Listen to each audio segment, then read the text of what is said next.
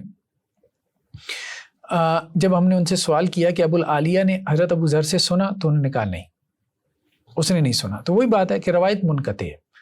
تو میری امت میں سے بنو امیہ میں پہلا شخص ہوگا جو سنت کو بدلے گا، یہ روایت منقطع ہے۔ اور جو دوسری روایت بیان کی ہے مروان بن حکم کے بارے میں، وہ روایت بھی کیا ڈسکنیکٹڈ منقطع ہے۔ تو ضعیف روایتوں سے ایک مقدمہ قائم کیا ہوا ہے، اور صحیح روایت ایک ہی ہے، وہ صحیح مسلم والی، کہ عید سے پہلے خطبہ دیا۔ ڈاکٹر صاحب، جو خطبہ دینے والی روایت ہے، اس سے تو ہمیں یہ پتہ چلتا ہے کہ مروان نے اپنے طور پہ ایک توجیہ پیش کی، ہم اس توجیہ سے اتفاق نہیں کرتے، لیکن اپنے طور پہ وہ ایک توجیہ پیش کرنا چاہ رہا تھا۔ تو ایسی توجیہات تو آج بھی حکومتیں پیش کر دیتی ہیں بہت سارے اپنے اعمال اور افعال سے متعلق، لیکن ہمیں پتہ چلتا ہے کہ بہت سارے معاملات میں سنت کو فالو بھی کیا۔ اوورآل اس کا رویہ سنت کو فالو کرنے کا تھا، کہیں کہیں اس سے خطا ہوئی، بس اتنی سی بات۔ ہمیں تو یہی بتایا کہ مروان کو بہت ہی خطرناک قسم کا سنت کا دشمن اور بس ایسے وہ ضعیف روایتیں، ایسی اہل بیت روایتیں، کا دشمن ایسی روایتیں، اور بہت بڑا ناسبی آدمی تھا۔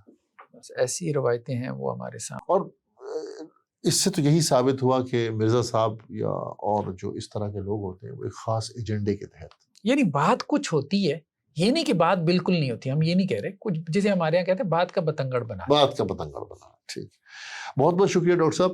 ناظرین، انشاءاللہ آپ کے پاس دوبارہ حاضر ہوں گے ایک نئے سوال کے ساتھ۔ جزاک اللہ الخیر۔ السلام علیکم ورحمۃ اللہ وبرکاتہ۔